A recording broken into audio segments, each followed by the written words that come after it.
చాలామంది పిల్లలు ఈ నార్మల్ సిబిఎస్ఈ స్కూల్లో సరైనటువంటి నాలెడ్జ్ ఉండట్లేదు. సిబిఎస్ఈ స్కూల్లో కూడా మిగతా స్కూల్స్లో కూడా టీచర్స్ అసలు నాలెడ్జ్ ఇవ్వడం లేదు. పజిల్స్ కూడా పెట్టమని చెప్పి రిక్వెస్ట్ చేశాను. ఒక టీచర్ ఉన్నారండి, నేను రిక్వెస్ట్ చేశాను. నరేష్ అని ఒక టీచర్ ఉన్నారు.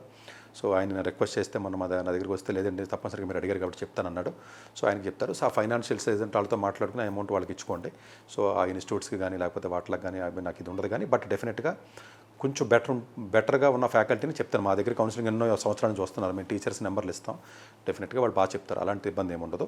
సో మీరు చూడండి, ఎవరైతే డే స్కాలర్కి నాలెడ్జ్ ఎన్హాన్స్ అవ్వాలండి. మీరు ఇక్కడ నేర్చుకుంటారా, వేరే చోట నేర్చుకుంటారా, లేకపోతే వేరే ఆన్లైన్లో నేర్చుకుంటారా, వేరే టీచర్స్ నేర్చుకోండి. ఇట్ డజంట్ మీన్ దట్ స్పెసిఫిక్గా ఇదే నేర్చుకోవాలని కాదు. బట్ మ్యాథమెటిక్స్ డెప్త్ రావాలి. పర్సంటేజ్లు కట్టడం, రేషియోలు ఎవరికి మన మా దగ్గర 9th క్లాస్ పిల్లవాడు వచ్చాడు వరంగల్ నుంచి. 1/4 ఎంత అని అడిగితే 1/2 అంత అని అడిగితే చెప్పలేకపోతున్నాడు. 10th క్లాస్ అయిపోతుంది, బేసిక్ మ్యాథ్స్ కూడా రావట్లేదండి. చిన్న 2-3 రీజనింగ్ క్వశ్చన్స్ ఇస్తే రీజనింగ్ కూడా చెప్పలేకపోతున్నారు. ఐక్యూ రావట్లేదు.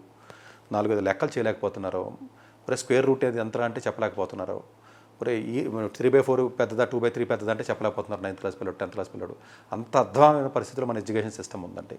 సో డెఫినెట్గా స్టూడెంట్స్ జాయిన్ అయిన తర్వాత వాళ్ళకు ఉన్నటువంటి ఐక్యూ లెవెల్ ఒక 3-4 క్లాసెస్ తర్వాత మీరు చెప్పండి, సార్ మాకు స్లో అవుతుంది, స్పీడ్ అవుతుంది అని చెప్తే దాన్ని బట్టి వాళ్ళు అడ్జస్ట్మెంట్ చేసుకుంటారు. ఎందుకంటే అందరూ ఐక్యూ ఒకే రకంగా ఉండదు కాబట్టి బాగా స్పీడ్ కావాలనుకున్న వాళ్ళు సపరేట్ చేసి సపరేట్గా బ్యాచ్ రన్ చేయమని చెప్పాను. కొంచెం ఎక్స్పెన్సివ్ అయినా పర్లేదు రన్ చేయమని చెప్పాను. ఒకే ఐక్యూ లెవెల్ ఉన్నట్లయితే కంటిన్యూ చేయండి. బ్యాచ్కి ఒక 20 మందినో 10 మందినో whatever it is maximum limit చేసి చెప్పమని చెప్పాను. ఎందుకంటే సో దట్ మీరు ఇంటరాక్ట్ అవ్వడానికి అవకాశం ఉంటుందనే ఉద్దేశంతో. సో డిస్క్రిప్షన్ బాక్స్ పెడతానమ్మా. నేను రెగ్యులర్ అపాయింట్మెంట్ నెంబర్కి మాత్రం ఫోన్ చేయకండి. ఇది వేరు. ఇది ట్యూషన్స్ పాప మా దగ్గరికి ఎవరైతే పిల్లలు వస్తారో వాళ్ళందరికీ ట్యూషన్స్కి నెంబర్లు ఇస్తాం మేము. వాళ్ళ ట్యూషన్ బట్ అందరూ మా దగ్గరికి అపాయింట్మెంట్కి రాలేరు కాబట్టి ఆ ఫెసిలిటీ మిగతా వాళ్ళకి ఇవ్వాలనే ఉద్దేశంతో నేను మీకు చెప్పడం జరుగుతుందండి. వాట్సాప్ నెంబర్ ఆల్రెడీ నేను చెప్పాను. ఆ వాట్సాప్ నెంబర్కి వాళ్ళు వాట్సాప్ చేయండి. కింద డిస్క్రిప్షన్ బాక్స్లో లింక్ కూడా పెడతారండి. లింక్ చేయండి. సో ఏమాత్రం మీకు ఇబ్బంది అనిపించినా వెంటనే ఆర్గనైజ్ చేసే వాళ్ళు ఎవరైతే ఉంటారో వాళ్ళకి చెప్పండి. వాళ్ళు సీరియస్గానే తీసుకుంటారు. ఎవరి సింగిల్ స్టూడెంట్ కూడా ఇంపార్టెంట్గానే తీసుకోమని చెప్పాను నేను.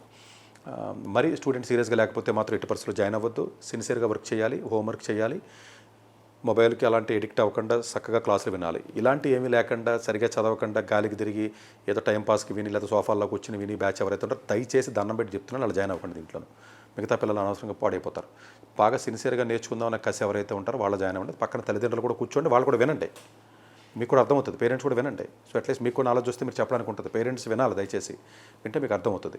సో తద్వారా వాళ్ళతో మాట్లాడినట్లయితే ఏదైనా ఫర్దర్గా ఇంకా కొంచెం అడ్వాన్స్డ్ లెవెల్ కావాలి సార్, మాకు మ్యాథ్స్ ఒలింపియాడ్ కావాలి, లేదా ఎన్ఎంటీసీ కావాలన్నప్పుడు సపరేట్గా మ్యాథ్స్ ఒలింపియాడ్కి చాలామంది అడుగుతున్నారు, చేస్తాను. అలాగే ఇంటర్నేషనల్లో వేరే ఎర్త్ సైన్స్ ఒలింపియాడ్ అని చాలా ఒలింపియాడ్స్ ఉన్నాయండి. వాటికి సపరేట్గా వీడియో చేసినప్పుడు దానికి సపరేట్ బ్యాచ్ ఆఫ్ స్టూడెంట్స్ని తీసుకుని చేయడం జరుగుతుంది.